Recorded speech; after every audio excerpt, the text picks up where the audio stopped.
mwa story kubwa ambayo nimeiona kutokea Mali ni uteuzi ambao ameufanya rais wa Mali Goita. Assimi Goita. Kamanda. Kiongozi huyo wa kijeshi wa Mali, Meja Jenerali Assimi Goita, amejiteua kuwa waziri wa ulinzi.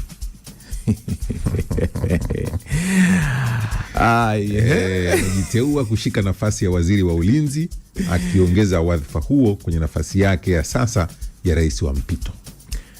Naam, haishangazi kwa sababu hivi karibuni tu, siku chache zilizopita, unakumbuka kwamba ilifanyika jaribio la kutaka kumpindua. Anaona kama haamini mtu. Na hiyo ndiyo moja kati ya sifa ambazo tawala nyingi za kijeshi katika si tu bara la Afrika, dunia nzima zinakuwa nazo, kuto kuamini mtu, kwa sababu kuingia kwako kwenyewe ni kwa makando kando. Kwa hiyo katika hali ya kawaida sio rahisi sana kumwamini, kuamini wale wanaokuzunguka.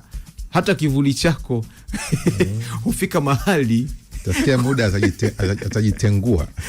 Hufika mahali kuna kujitengua. Ukiangalia kwa kweli mataifa mengi sana ambayo yamepitia katika tawala za aina hii, hiyo ndiyo ambayo inatokea. Utakuta kama sio yeye mwenyewe kujivika vyeo viwili, basi labda mwanae. Utakumbuka hivi karibuni tu Rais Emmerson Dambudzo Mnangagwa amemteua kijana wake Uganda.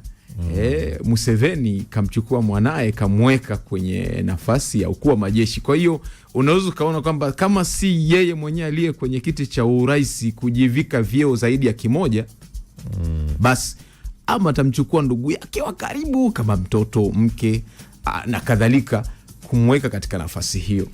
Sasa uteuzi huo wa rais ambao kajiteua mwenyewe unafuatia kuuawa kwa aliyekuwa waziri wa ulinzi Sadio Kamara katika mashambulizi yaliyoratibiwa na wapiganaji wa JNIM pamoja na waasi wa Tuareg FLA.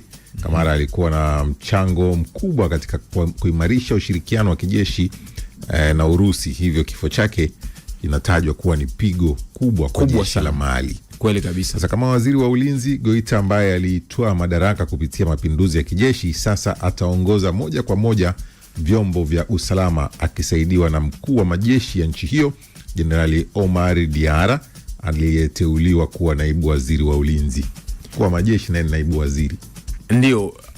Sadio Kamara ni mmoja kati, huyu aliyeuawa ni mmoja kati ya wale waandamizi wake kabisa ambao walimsaidia kuingia madarakani kupitia mapinduzi. Kwa hiyo kifo chake lazima kinamtikisa, kuondosha, kupunguza ngome yake ambayo ilikuwa ni ya wale naweza kusema loyalists, au watu washirika wa ndani kabisa ambao hawana makando kando. Kwa hiyo lazima inamchanganya sana kwa kweli. Inamchanganya sana. Ndio maana unaona hakuchukua hata muda mrefu kufikiria ni mweke nani. Wakati anafikiria kwamba nani mwingine, basi cheo hicho anakibeba mwenyewe. Mali kwa sasa inakabiliwa na ongezeko kubwa la mashambulizi na kupoteza maeneo kadhaa ya makundi ya wapiganaji, ambapo Goita aliingia madarakani mwaka 2020 akiwa na cheo cha kanali kabla ya kupanda hadi kuwa jenerali ndani ya miaka 4.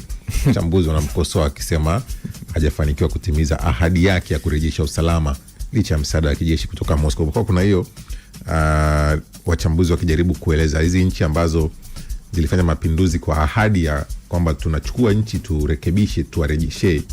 Inaonekana mataifa mengi hapa kanda wa Saheli yameshindwa kurejea kwenye ule utawala.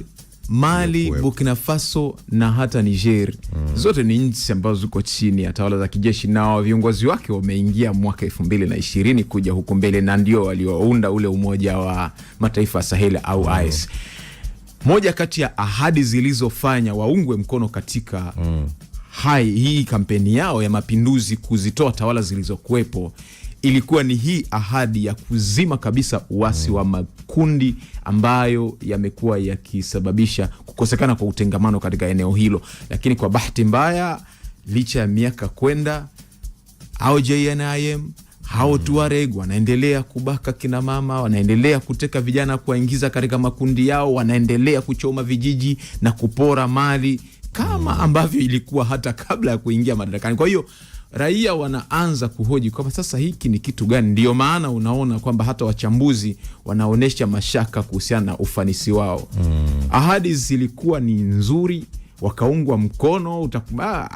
Wakati wanaingia madarakani, hawa walio wengi wananchi waliingia mitaani na kushangilia kwamba tawala zilizokuwepo zimeondoshwa, lakini sasa wananchi wanaanza kuwa na maswali, na ndio maana unaona visa vya ukandamizaji vinaendelea kuongezeka katika mataifa hayo, hasa kutokana na hizo sauti ambazo zinaonekana kuongezeka siku kwa siku. Hii tunaweza kusema madaraka ni matamu kwa yoyote tu.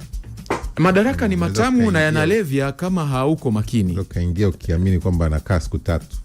Bila shaka. Ukaingia unaona siku 3 chache sana.